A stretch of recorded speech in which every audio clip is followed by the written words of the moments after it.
idol ng Senado. Pagkakataon, yung akusado na makapaglaga agad ng piyansa. Bakit hindi nila isinagawa ng maaga ng Biyernes at Halimbawa? Kasi kung ito ay isinagawa ng mas maaga sana, ay kaagad tayo makakakuha ng information na doon sa korte kung saan nakapile yung kaso. At agad-agad makakapaglaga tayo ng cash fund. Pero yung ginawa nila kay kasama natin, talagang pinagkaitan nila ng pagkakataon. Ito kita naman, yung mga ganitong klase ng mga aksyon, ito yung pangbabalahura, pangbabalasakwas sa karapatan ng mga ordinaryong mamamayan na tulad natin. Yun po yung Kaya agad-agad, kanina nung matanggap natin yung balita ay naiipit ako sa traffic dahil napaka-traffic itong papunta rito. At hindi ko na nga sila inakot ngayon, pero ngayon tatakbo agad ako doon sa Eastwood Police Station upang masiguro natin na itong si Nelson Busmalos ay hindi ilalagay sa tambakan ng basura. Gusto natin makasiguro na ito ay opisyal na ipapasok sa police blotter na bilang palatandaan na itong ating kasamahan ay nasa kustodya ng pulisya. Diba? Yun lang naman yung kasiguruhan na gusto natin malaman na itong kasama natin ay talagang nasa kustodya ng pulisya. Medyo nasa tamang kustodya. So yun po, kung meron po kayong matanungan, ilang lang po at ako'y lalakad na rin. Hindi po. Meron po ba? Sir, sa atin nyo, itong pang nangyari ito kay Channel 167, aka Nelson, makikipit na ba ito sa mga katulad namin vlogger? Opo, ganyan po yung nangyari sa akin Sure na sure. Pagkalabas ko rin sa hearing, ay agad-agad ako sinanutuhan pa ako nung pulis sir, may problema yun, may warrant ka.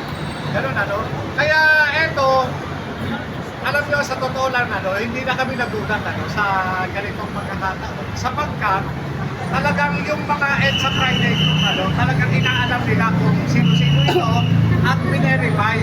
Binerify ito kung may kaso. Nagkataon, ang nakitaan ng merong pending ay yung kapangalan ni Nelson. Hindi naman natin sinasabi na si Nelson na ito, pero maaaring kapangalan lang. Kaya nga ito ay subject ng validation ngayon.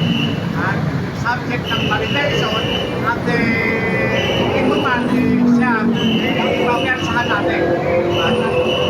Tanong lang sir, pwede po ba na sa dito sa isang sponsor po ba? Oo naman po pwede. Kahit saan naman, anywhere yan. Anywhere. Ang inaano naman natin dito, sana man lang, kung natanggap ng pulisya yung warrant, malalaman natin yan pagka sa korte, pagka kung kailan nila kinuha, kung kailan nila binerify yung warrant. Sir, palagay po ba susunod na pagpunta mangyayari? Oo, kahit na sino sa atin, kung pwede. Kahit na sino sa atin, kung pwede. Kung pwede nga tayo, bawat isa sa atin, pwedeng gawa ng kaso, ipapile sa ibang lugar. At di natin alam, nagkakaroon na pala ito ng preliminary investigation sa mga piskalya o kung hindi tayo nakaka-attend, ipapile ito sa korte at pag na-file yan, magkakaroon ng warrant of arrest. Ganun na pala ngayon sir ang sistema, i-address nila sa maling address. Tama. Pero ganun pa man, sa WPD, pag nag-file ka ng kaso ng maling address, ayaw nila tanggapin. Pero dito sa gobyerno ni Bangag, pwede pa lang. Nangyari na sa akin yan. Inailan ako ng kaso sa piskalya at iba nila address. Hindi tuloy ako naka-attend ng preliminary investigation hanggang sa yung piskal nag-resolve yung kaso, ex parte, i-resolve yung kaso, pinahid sa korte, ang korte nag-issue ng warrant, kaya ako nagkaroon ng warrant of arrest. Kaya ganun ang ginagawa. Kaya sa mga vlogger, yung nangyari kay Nelson, hindi po pwedeng hindi mangyari sa inyo. Sa nangyari na pagdampot ng isang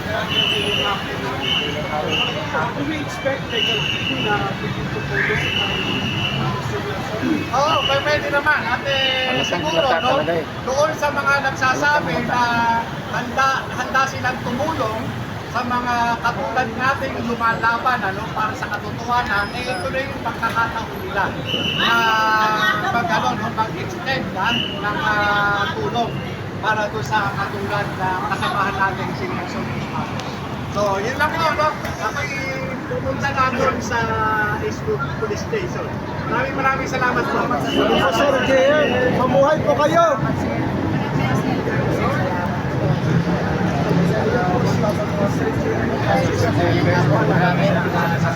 Mga kabayan.